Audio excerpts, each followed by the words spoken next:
Welcome dear rockers, कैसे हो आप सभी। तो आज हम लेकर आ चुके हैं आपके लिए एक अमेरिकन स्विस को प्रोडक्शन से बनी एक non linear crime thriller movie. अच्छा आप बोलोगे ये लीनियर नॉन लीनियर क्या हो गया। देखो लीनियर स्टोरी होती है जो शुरू से एक पॉइंट पे स्टार्ट होती है और दूसरे पॉइंट पे खत्म हो जाती है। बीच में जो होगा वो एक सीधी लकीर की तरह होगा और कहानी को उसके एंड तक लेकर छोड़ दिया जाएगा। हाँ, अब नॉन लीनियर स्टोरी उसे कहते हैं जो कहानी की शुरुआत और एंड तो होती है जहाँ, लेकिन वो एक सीधी लकीर की तरह नहीं चलता, बल्कि बीच बीच में कहानी अलग अलग दिशाओं में जाती है, टाइम लाइन्स में आगे पीछे जाती है और अलग अलग दिशाओं में जाकर फिर आखिर में एंड की ओर जाती है। और कभी कभी तो एंड भी बहुत अलग हो जाता है। ऐसी ही दोस्तों मूवी देखने वाले हैं जो बहुत ही झकास है, जो कि 2024 में रिलीज हुई है। नाम है स्यूटॉन। सोचिए यार, आप एक मस्त सुनसान सड़क से गुजर रहे हैं आराम से, और वहाँ पे दो आदमी आगे जिनके पास बाइक्स है, उनका एक्सीडेंट हो गया। क्या एक्सीडेंट? और वो सड़क पर पड़े हुए हैं। उनके पास एक सूटकेस भर के रोकड़ा है, पास ही नशीले पदार्थ के पैकेट्स बिखरे पड़े हैं। इसके अलावा 2 गन्स भी पड़े हुए हैं। ऐसे में आप क्या करोगे? आपके पास 3 ऑप्शंस होंगे। या तो आप वहाँ पे एक परफेक्ट क्राइम की सेटिंग करके वो रोकड़े वाला सूटकेस उठाकर निकल सकते हैं, या पुलिस को कॉल कर सकते हैं, या फिर तीसरा ऑप्शन होगा कि आप बिना कुछ किए चुपचाप अपना काम धंधा देखने चले जाएं। किसी से कोई मतलब नहीं, जो होगा देखा जाएगा। हाँ, अब सवाल यह है कि आप इनमें से कौन सा ऑप्शन चूज करेंगे, मतलब इस सिचुएशन में आप क्या करेंगे। क्योंकि दोस्तों कहानी की हीरोइन भी ठीक ऐसी ही एक सिचुएशन में फंसती है। उसके जहन में भी यही 3 ऑप्शंस आते हैं। उसे कौन सा ऑप्शन चुनना चाहिए, और अगर उसको 3 चांस मिले और तीनों ऑप्शंस को आजमाने का मौका मिले, तो क्या किसी भी ऑप्शन में वो रोकड़ा हड़प कर बच सकेगी? और हर सिचुएशन में वो बचने के लिए क्या क्या करती है, यही है इस मूवी की दमदार कहानी। वैसे एक और चीज बताऊं, वो सिर्फ सुई और धागे का इस्तेमाल करती है हर सिचुएशन में खुद को बचाने के लिए। कुछ अलग है ना। आइए, स्वागत है आपका एक्सप्लेन में। तो कहानी की शुरुआत में 3 अलग अलग जगहों को दिखाते हैं, और हर जगह पे मूवी की हीरोइन, जिसका नाम बारबरा है, वो अलग अलग तरीकों से मरी पड़ी हुई है। क्या दोस्तों? अलग अलग तरीकों से। हाँ, एक तो है गार्डन जहाँ मरी हुई बारबरा के हाथ में धागे की फिरकी है, और एक सूटकेस है जिसके हैंडल में हथकड़ी लगी है। दूसरी जगह है एक बिल्डिंग के अंदर जहाँ बारबरा के हाथ में हथकड़ी लगी है, और तीसरी जगह है एक जलती हुई बिल्डिंग के बाहर जहाँ आग के बीच में बारबरा मरने की हालत में पड़ी हुई है। और यहाँ बारबरा के वॉइस ओवर में बताया जाता है कि मेरी इस हालत की वजह है मेरा गलत फैसला। वो क्या फैसला था ये जानकर आप जरूर दंग रह जाएंगे। कहीं आप भी इस सिचुएशन में ना फंसे, इसीलिए आपकी भलाई के लिए मैं बता ही देती हूँ। बारबरा के इस वॉइस ओवर के बाद दोस्तों स्क्रीन पे सिलाई करके मूवी का टाइटल स्यूटॉन डालकर मूवी होती है शुरू। और यहाँ बारबरा अपने घर में सोकर उठती है आराम से। वो एक टेलर है। वैसे जब बारबरा बहुत कम उम्र की थी तब उसकी माँ चल बसी, जो कि खुद भी एक टेलर थी, और उनकी आखिरी इच्छा थी कि उनके मरने के बाद भी बारबरा ये टेलर की शॉप बंद ना करे, उसे खुद चलाए। इसीलिए बारबरा आज तक दोस्तों टेलर की शॉप चला रही है। हालांकि उसको ये काम पसंद नहीं है, वो मजबूरी में कर रही है। और ये कोई मामूली टेलर नहीं है दोस्तों। उसके घर में बेडरूम से लेकर बाथरूम तक हर जगह सीलिंग पे धागों को जैसे नेटवर्क बनाया हुआ है। हर तरफ सिलाई के जरिए बने हुए कुछ इमेजेस हैं जिनमें बारबरा और उसकी माँ साथ में है। लगता है धागे में मास्टरी करके रखी हुई है इसने। और जो भी वो बनाती है दिखने इसमें पूरे ओरिजिनल फोटोज जैसे दिखते हैं। एक डोर खींची तो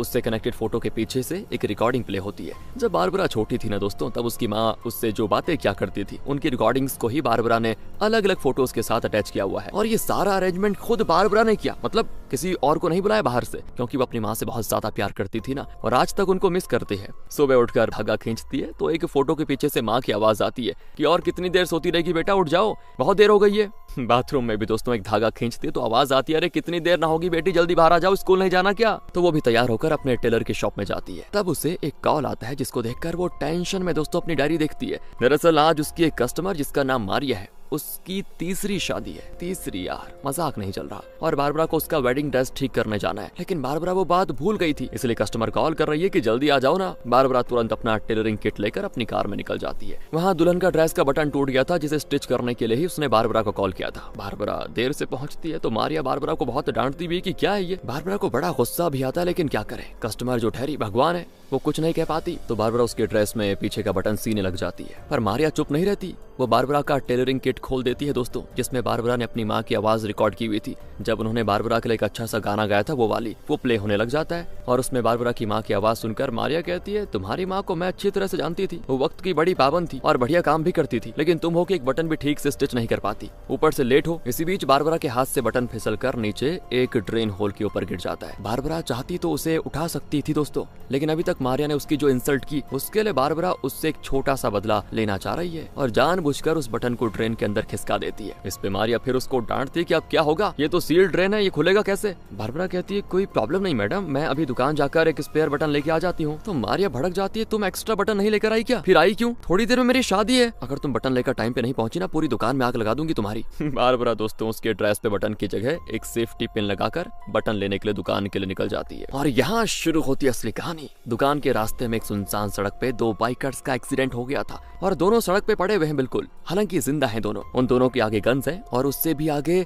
नशीले पदार्थ के पैकेट्स बिखरे पड़े हुए हैं। उन बाइकर्स में से एक ने हेलमेट पहन के रखा होता है, इसका नाम है डेमियन, और उसके आगे पड़ा है दूसरा बाइकर जिसका नाम है जोशुआ, और इन दोनों से भी आगे एक सूटकेस है दोस्तों, जिसकी हैंडल में लगी हथकड़ी, और हथकड़ी का दूसरा हिस्सा जोशुआ के हाथ में बंधा हुआ है। कहाँ? जोशुआ के हाथ में। मतलब जोशुआ ही सूटकेस लेकर आया था और डेमियन नशीला पदार्थ लेकर आया था। शायद यहाँ पे डेमियन नशीले पदार्थ को जोशुआ को देकर उसके हाथ से रोकने वाला वो सूटकेस लेने के लिए आया था, यानी ये नशीले पदार्थ की डीलिंग हो रही थी दोस्तों। हाँ, लेकिन किसी वजह से इनके बीच ये झगड़ा हो गया या एक्सीडेंट हो गया। तो जोशुआ सूटकेस लेने के लिए आगे बढ़ता है, लेकिन डेमियन उसके पैर पकड़कर उसे रोक लेता है, और बारबरा ये सब देखते हुए कार में निकल जाती है चुपचाप। लेकिन थोड़ी दूर जाकर वो पुलिस को कॉल करने के लिए फोन उठाती है। लेकिन दोस्तों तब यहाँ से बारबरा के दिमाग में 3 ऑप्शंस बार बार गूंजने लग जाते हैं कि इस सिचुएशन में क्या करना बेहतर रहेगा, perfect crime, call the police, या फिर ड्राइव अवे। इस तरह 3 ऑप्शंस उसके दिमाग में आ जाते हैं बार बार, और बारबरा चुनती है पहला ऑप्शन, यानी परफेक्ट क्राइम। इसीलिए वो पुलिस को कॉल नहीं करती, और क्योंकि बारबरा एक टेलर है दोस्तों, तो उसके पास हमेशा की तरह एक धागों की फिरकियां होती है, और छोटी सी लेकर बड़ी तक हर सुई का साइज भी। तो वो 2 फिरकियों को निकालकर एक को कार के एक साइड में, दूसरी फिरकी को दूसरे साइड में फिक्स करके दोनों धागों के एंड में 2 सुइयों को बांध देती है, और फिर दोनों सुइयों को लेकर कार से उतरती है। एक्सीडेंट स्पॉट पर जोशुआ को एक तरफ और डेमियन को दूसरा तरफ धक्का देती है, तो धागे से कनेक्टेड एक सुई को वो जोशुआ के हाथ से कनेक्टेड हथकड़ी के चेन में घुसाकर दूसरी तरफ निकाल लेती है, और दूसरी सुई को वो डेमियन के शर्ट स्लीव में घुसाकर दूसरी तरफ निकालती है। फिर दोनों धागों को लेकर पीछे की तरफ जाती है। अब पता नहीं दोस्तों ये क्या कर रही है, लेकिन जब वो लौटती है तो उसके हाथ में दोनों सुइयां नहीं होती। वो जोशुआ के आगे पड़ा हुआ सूटकेस लेकर जाती है और अपनी कार में बैठकर निकल जाती है। कार के अंदर वो दोनों फिरकियां धीरे धीरे खत्म हो जाती हैं, और जब धागे पूरी तरह से खत्म हो जाते हैं तो एक्सीडेंट स्पॉट पे बारबरा ने इन धागों के साथ जो सुइयां कनेक्ट करके छोड़ी थी वो अब कार के पीछे आ जाती हैं। और तब पता चलता है दोस्तों कि असल में बारबरा ने उन दोनों सुइयों को डेमियन और जोशुआ के पीछे जो गन्स पड़े थे उनके साथ बांध दिया था, क्योंकि बारबरा ने एक सुई को जोशुआ की हथकड़ी में घुसाया था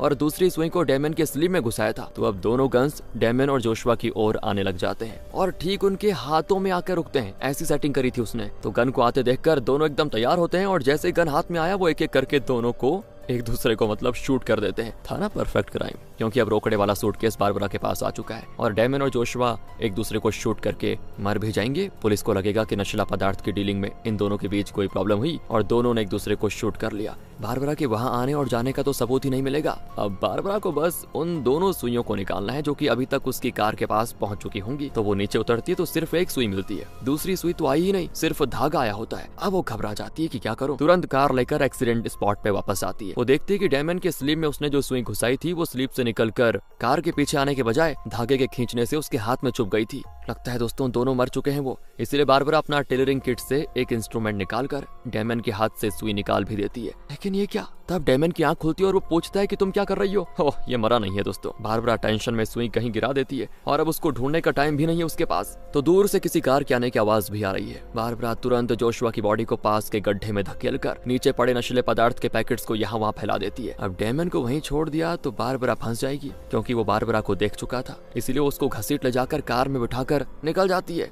लेकिन तब वो सुई दोस्तों जो बारबरा के हाथ से गिर गई थी वो कार के टायर में लग जाती है, और धीरे धीरे कार का टायर मतलब उसकी हवा फुस। और इस बात से बेखबर बारबरा जैसे तैसे डेमियन को लेकर अपने शॉप में आ जाती है। इस शॉप के ऊपर ही बारबरा का घर भी है दोस्तों। डेमियन को दुकान में रखना सेफ नहीं होगा ना, क्योंकि कोई देख लेगा, इसलिए उसको ऊपर ले जाना पड़ेगा। लेकिन बारबरा अकेली थी तो उसको उठा नहीं सकती। पर बारबरा काफी टैलेंटेड है दोस्तों, और महज सुई और धागे से वो कुछ भी कर सकती, मतलब कुछ भी। वो थोड़े धागों और कुछ रस्सियों के जरिए एक बढ़िया सेटिंग तैयार करती है, जिससे कि डेमियन को मशीन के साथ बांधकर ऊपर बेड पे भी धागों से एक नेटवर्क बना देती है। और सेटिंग इतनी लाजवाब होती है कि बारबरा को उसको उठाना नहीं पड़ेगा। वो एक धागा खींचती है तो डेमियन खुद ब खुद ऊपर खींचा चला आता है, और जैसे ही वो ऊपर आता है ना तो बारबरा उसे एक चेयर के साथ बांध देती है। डेमियन तो समझ नहीं पाता कि ये चल क्या रहा है। वो पूछता है कि तुमने बहुत बड़ी गलती कर दी, मैं सच बता रहा हूँ। एक तो तुमने अपने सुई धागे के जरिए मेरे हाथ में गन थमा दी, और मैंने जोशुआ को शूट भी कर दिया। क्या तुम जानती हो कि उस जोशुआ का बाप कौन है? एक खतरनाक गैंगस्टर है वो। और तुम वहाँ जो सुई मिस करके आ गई ना, उसके जरिए वो तुम्हारा पता लगाकर यहाँ जरूर आएगा, देखना। पहले तो उसके बेटे को शूट करने के लिए वो मुझे मारेगा और तुम्हें भी जिंदा नहीं छोड़ेगा। ये सब उस जोशुआ की वजह से हुआ। हमारी डीलिंग तो एकदम स्मूथ चल रही थी। उस गधे को बस मुझे रोकड़ा वाला सूटकेस देना था और ये नशीला पदार्थ लेना था, पर अचानक वो पागल हो गया। नशीला पदार्थ लेने के बावजूद रोकड़ा देने से इनकार करने लगा और मुझे शूट करना शुरू कर दिया उसने। तभी तो वो एक्सीडेंट हुआ था।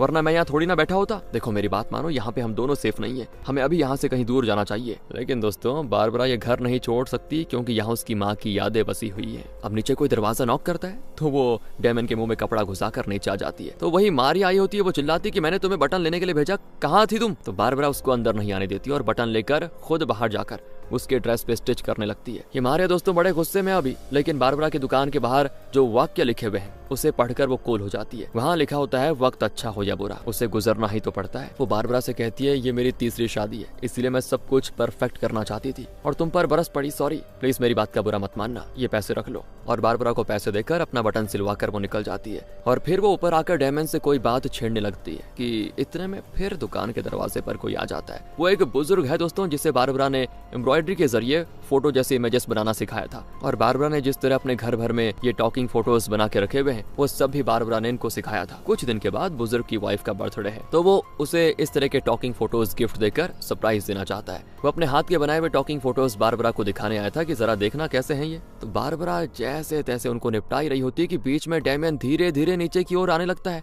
और तो और वो सूटकेस भी अपने पैरों के बीच में दबाकर नीचे लेके आ जाता है। इसी बीच बारबरा बुजुर्ग को निपटाकर दुकान के दरवाजे पे 3 धागों से एक बढ़िया सा ट्रैप सेट करती है। फिर डेमियन को ऊपर ले जाकर उसकी कुर्सी के नीचे एक बोर्ड सेट करती है और बताती है कि ये सब मैं तुम्हें बचाने के लिए कर रही हूँ, जरा सा भी हिले तो फंस जाओगे, ध्यान रहे। फिर वो डेमियन की कुर्सी भी एक धागे से कनेक्ट कर देती है और डेमियन के पीछे एक धागे के जरिए उसका गन भी लटका देती है। और दोस्तों फिर सूटकेस लेकर बारबरा एक टेबल के पीछे छुप जाती है और जोशुआ के बाप का इंतजार करती है। पता है बहुत देर बाद जोशुआ का बाप, जिसका नाम बर्नार्ड है, वो आ ही जाता है और वो जैसे दुकान का दरवाजा खोलता है तो बारबरा का सेट किया हुआ धागों का ट्रैप एक्टिवेट हो जाता है और दरवाजे के ऊपर से एक धागा नीचे आकर बर्नार्ड के हाथ में बंध जाता है।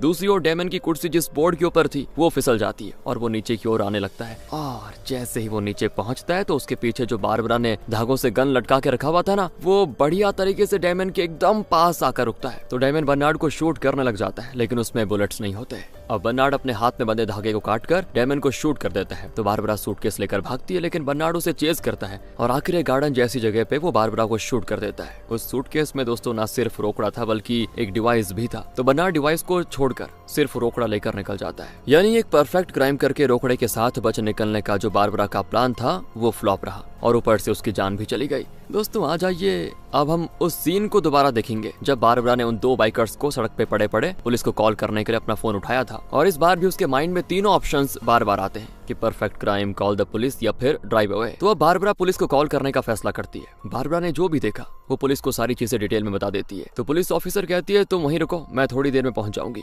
इसी बीच बारबरा एक्सीडेंट स्पॉट के पास जाकर उस सूटकेस को देखती है और अगले सीन में दोस्तों पुलिस ऑफिसर भी वहाँ पे आ जाती है और देखती है कि 2 आदमी नीचे पड़े हुए हैं, नशीले पदार्थ के पैकेट्स बिखरे पड़े हुए हैं और 2 गन्स भी पड़े हुए हैं। तो एक एक्सपीरियंस्ड पुलिस ऑफिसर होने के नाते वो गेस कर पाती है कि यहाँ पे क्या क्या हुआ होगा। वो समझ जाती है कि यहाँ नशीले पदार्थ की डीलिंग हुई होगी पक्का, तो रोकड़ा भी एक्सचेंज हुआ होगा और तो और जोशुआ के हाथ में कटी हुई हथकड़ी भी है, मतलब हथकड़ी का दूसरा एंड गायब है। इन दोनों के अलावा यहाँ सिर्फ बारबरा थी तो जरूर रोकड़ा उसी के पास होगा। ये गेस करके पुलिस ऑफिसर बारबरा की कार की तलाशी लेती है और सूटकेस मिल जाता है दोस्तों। तो फिर बारबरा को इन्हीं का साथी मानकर पुलिस ऑफिसर उसे और बाकी दोनों को भी अरेस्ट करके पुलिस स्टेशन लेके जाती है। फिर तीनों को एक कमरे में अलग अलग हथकड़ियां पहनाकर पूछती है वो कि अब बताओ सच क्या है। जोशुआ तो रो ही देता है। वो कहता है कि मेरी इस गलती के लिए मेरे बाप मुझे कभी माफ नहीं करेगा, वैसे भी वो मुझे नालायक समझता है। अब वो ना मुझे जिंदा छोड़ेगा, ना आपको और ना ही डेमन को या फिर इस लड़की को। पुलिस ऑफिसर कहती है मेरे पास तुम्हारा ये ड्रामा देखने का बिल्कुल टाइम नहीं है, पहले बता दूं, मुझे एक जरूरी काम है, उसे खत्म करके फिर तुम तीनों की खबर लेती हूँ। कहकर पुलिस ऑफिसर दरवाजा खोलती है तो वहाँ खड़ी होती है मारिया। और वैसे यहाँ पे हो रही है मारिया की शादी और उसकी शादी करवा रही है ये पुलिस ऑफिसर। दोस्तों यहाँ बारबरा देखती है कि इन तीनों के हथकड़ियों की चाबी टेबल पर ही है, लगता है पुलिस ऑफिसर उसे यहाँ भूल कर चली गई थी। तो बारबरा डेमन से कहती है तुम अपना बेल्ट और शू लेस निकाल कर दोनों को रस्सी की तरह बांधो, हम दोनों मिलकर उस चाबी को निकालेंगे। दूसरी ओर दोस्तों मारिया के ड्रेस में अभी तक बारबरा ने बटन तो सिया ही नहीं था, याद है ना आपको कंडीशन, क्योंकि बारबरा उसके ड्रेस पे सेफ्टी पिन लगाकर आ गई थी। अब वो पिन निकलकर मारिया की पीठ पे चुभता है और खून तक निकल आता है। यहाँ डेमन अपना बेल्ट और शू लेस को बांध रहा होता है तो बारबरा एक सुई को धागे के साथ बांधकर एक छोटा सा पेपर कोन बनाकर उसके अंदर सुई को घुसा देती है। फिर उसे एक बड़े पेपर का रोल बनाकर उस कोन को अंदर घुसा देती है।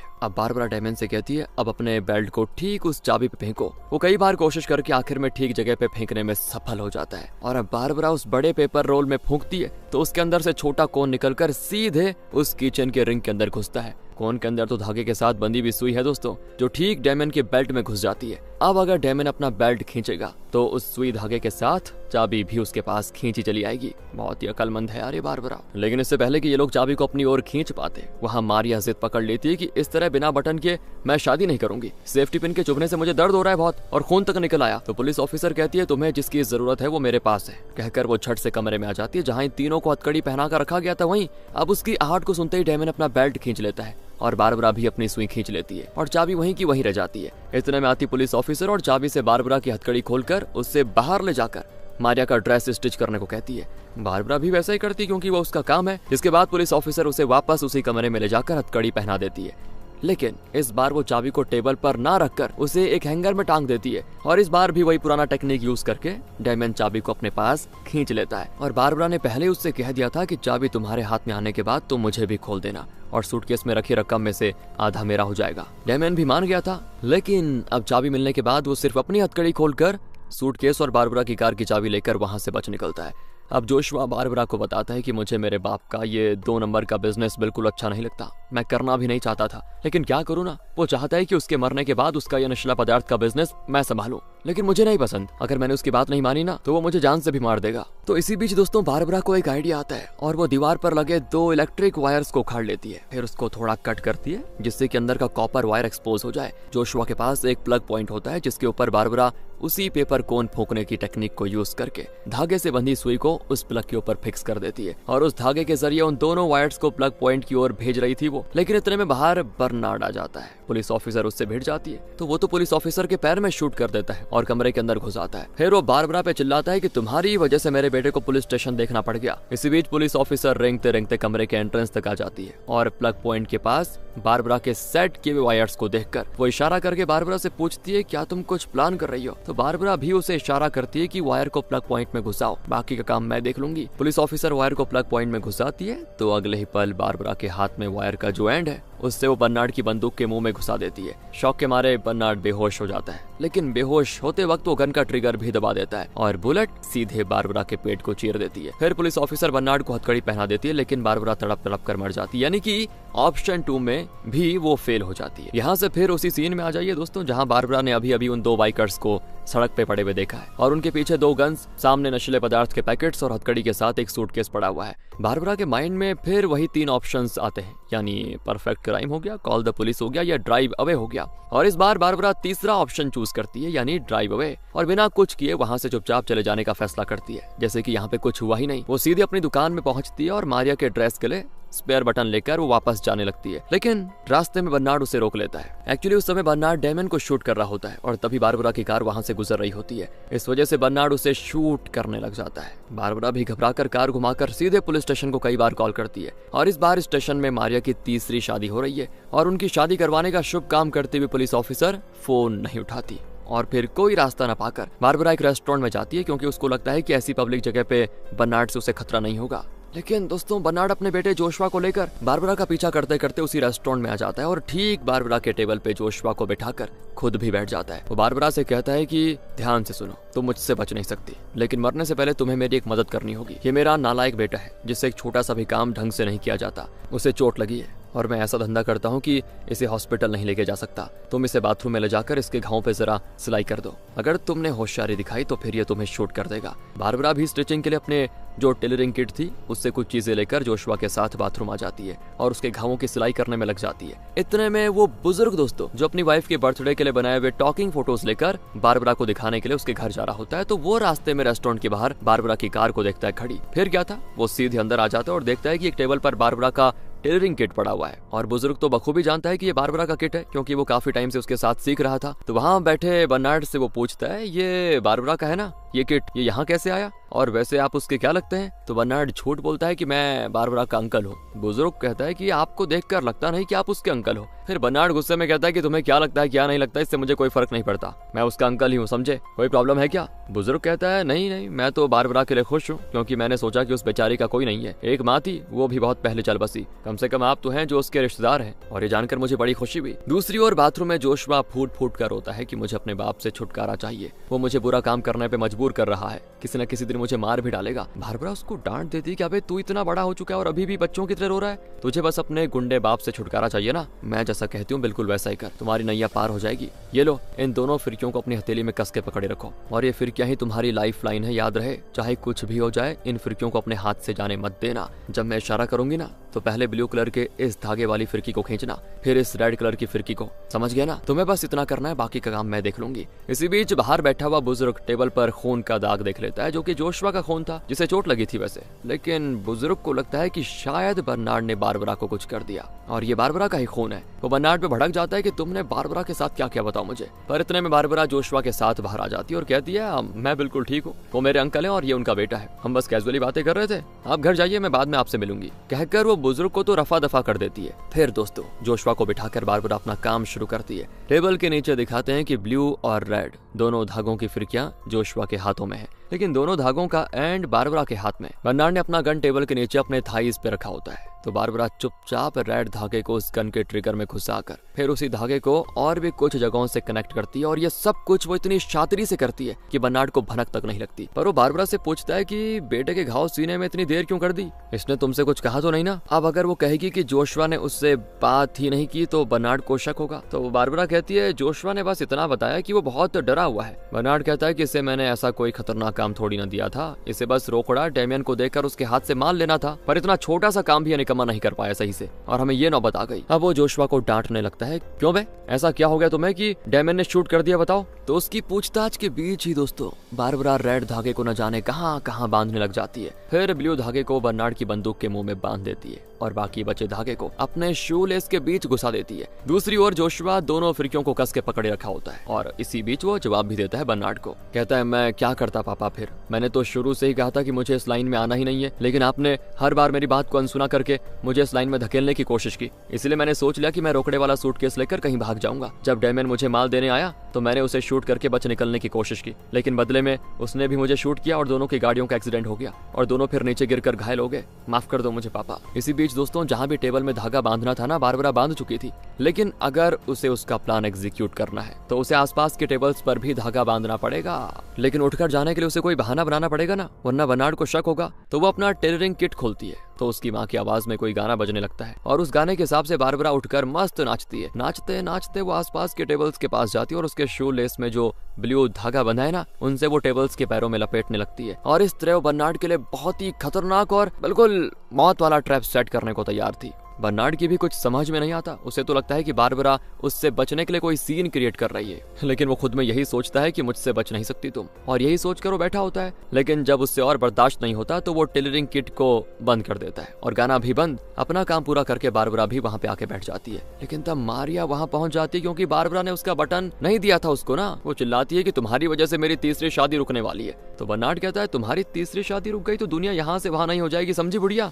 मारिया भड़क जाती है कि मैं बुढ़िया दिख रही तुझे, खड़ूस बुढ़े, मुझे बस बारबरा से काम है, समझे? अगर तुम अपना मुंह बंद करके यहाँ बैठे रहो तो बारबरा से अपना काम करवा कर मैं निकल जाऊंगी, ओके? और अगर तुमने आइंदा मुंह खोला तो मुंह तोड़ दूंगी तुम्हारा। बारबरा चलो बाहर चलो जरा। इस तरह बर्नार्ड को धमका कर दोस्तों वो बारबरा को बाहर लेकर आ जाती है, तो बारबरा भी उसका बटन सीने लगती है, और जब काम हो जाता है तो मारिया का गुस्सा न जाने कहाँ गायब हो जाता है। वो कहती है मेरी तीसरी शादी है ना, इसलिए मैं सब कुछ परफेक्ट करना चाहती हूँ, इसलिए जरा गुस्सा हो गई, बुरा मत मानना, कहकर मारिया चली जाती है। अब बारबरा बाहर से जोशुआ को इशारा करती है और वो तुरंत ब्लू धागा खींचता है, और दोस्तों धागा खींचते ही ना बारबरा का बनाया हुआ वो धागा नेटवर्क काम करने लगता है, और आखिर में बर्नार्ड के थाईस पे रखा हुआ गन निकलकर जोशुआ के पास आकर रुक जाता है, और वो भी सीधे बर्नार्ड पे एम करते हुए बिल्कुल इस तरह से। फिर वो रेड धागा खींचता है जो कि गन के ट्रिगर के साथ बंधा हुआ है। ट्रिगर बार बार लगातार दबने लगता है और बर्नार्ड पर बुलेट्स की बौछार, और वो मर जाता है। काम तमाम होने की खुशी में बारबरा अपनी कार में वहां से जाने की सोचती है, लेकिन तब उसकी नजर बर्नार्ड की कार पे रखे हुए सूटकेस पर पड़ जाती है। वो ललचा जाती है कितनी मेहनत की है तो रोकड़ा भी ले लेती हूँ। यही सोचकर वो सूटकेस लेकर अपनी कार में निकल जाती है। लेकिन दोस्तों उसे सूटकेस ले जाते हुए जोशुआ देख लेता है। बारबरा सीधे अपनी दुकान में जाकर सूटकेस से करेंसी नोट्स के इकट्ठे निकालकर वहाँ अपने ड्रॉर में रखने लगती है। लेकिन तब वो देखते हैं कि उस सूटकेस में एक डिवाइस है जिसका कंट्रोल जोशुआ के हाथ में है। बारबरा उसी को ही देख रही होती है कि वो डिवाइस बूम ब्लास्ट, लगता है वो असल में बॉम्ब था दोस्तों। शायद बाप बेटे का प्लान ही यही था कि वो डेमन से माल भी ले लेंगे और उसे रोकड़ा देने के बहाने उसे बॉम्ब से उड़ा देंगे। पर बारबरा बीच में आ गई, फंस गई, पूरी बिल्डिंग डैमेज हो जाती है और बारबरा मरने की हालत में बाहर निकलती है। तब जोशुआ कार में वहाँ पे आता है और बारबरा को मरते हुए देखता है। इस तरह दोस्तों मतलब बारबरा के सामने जो 3 ऑप्शंस थे, तीनों में बारबरा की मौत हुई। तो क्या बारबरा के पास जिंदा रहने का कोई ऑप्शन था ही नहीं क्या? अगर आप भी यही सवाल पूछ रहे हो तो जवाब है उसके पास एक और ऑप्शन था, और वो ऑप्शन दिखाने के लिए कहानी जाती है उस सीन में जहां बारबरा पहली बार मारिया के ड्रेस का बटन स्टिच कर रही थी और तब उसके हाथ से बटन गिर गया और वो एक ड्रेन होल के ऊपर गिरा। इस पॉइंट पर बारबरा जो मारिया पर गुस्सा थी दोस्तों, उसने आपको पता ही होगा जानबूझ के बटन को होल में डाल दिया था ताकि मारिया को थोड़ा और इंतजार करना पड़े, वो गुस्सा हो जाए। और उसी पॉइंट से बारबरा की प्रॉब्लम्स शुरू हुई दोस्तों, क्योंकि बारबरा को स्पेयर बटन लेने के लिए वापस अपनी दुकान जाना पड़ा और रास्ते में ही वो बार बार इस एक्सीडेंट में फंस रही थी। तब उसे 3 ऑप्शंस में से एक चुनना पड़ा। लेकिन अगर बारबरा मारिया पर गुस्सा ना होकर उस बटन को जानबूझकर ड्रेन में नहीं डालती तो जल्दी से बटन को स्टिच करके वो कहीं और गई होती और वो वापस दुकान पर नहीं आती ना फिर, और ना ही उसे एक्सीडेंट वाले रास्ते से गुजरना पड़ता। और इस लास्ट ऑप्शन में ये सब दिखाया जाता है और काम खत्म करके बारबरा किसी दूसरे रास्ते से कहीं और जाती है। मतलब अब बारबरा ना तो जोशुआ को देखेगी ना ही बर्नार्ड को। अगर आप भी दोस्तों यही सोच रहे हैं तो रुकिए जरा, आपकी सोच को भी गलत कर देता हूँ। और वो इसीलिए कि जब किस्मत किसी के पीछे पड़ जाती है तो समझो हाथ धोके पड़ जाती है और किसी भी हाल में उसको दफना कर ही छोड़ती है। चलिए देखते हैं कि आगे क्या होता है। इस नए रास्ते में भी बारबरा की गाड़ी के सामने आ जाता है बर्नार्ड। दरअसल एक्सीडेंट कहीं और हुआ और बर्नार्ड उस जगह जाना चाहता है, लेकिन इस नालायक गैंगस्टर को वहाँ जाने का रास्ता ही नहीं पता। वहीं पहुंचने के लिए वो बारबरा को रोकता है। बारबरा भी घबरा कर उसे रास्ता बताती है। तब बर्नार्ड कहता है तुम भूल जाओ कि तुमने मुझे यहाँ देखा था समझी, और तुम्हारा मुंह बंद रखने के लिए ये लो घूस। कहकर वो बारबरा के हाथ में करेंसी नोट्स के 3 गट्ठे पकड़ाकर अपनी कार में निकल जाता है। मतलब जब बारबरा ने गुस्से में एक फैसला लिया था तो उसके आगे के सारे फैसले उसके खिलाफ ही काम करने लगे और हर बार उसकी मौत हुई। लेकिन ठंडे दिमाग से और सब्र से जो उसने फैसला लिया और बटन को वहां नहीं डाला होल में, तो देखा मौत से भी बच पाई और बैठे बैठे इतनी बड़ी रकम मिल गई। इसीलिए कहा जाता है दोस्तों जल्दबाजी में लिया हुआ कोई भी फैसला मोस्टली गलत होता है। इसी मैसेज के साथ, मैसेज तो क्या ही कहेंगे, लेकिन हाँ ठीक है, ये मूवी यहाँ पे खत्म होती है। अगर आपको अच्छी लगी हो, एक्सप्लेनेशन अच्छा लगा हो तो क्यों नहीं लाइक करते आप। थैंक्स फॉर वॉचिंग दोस्तों।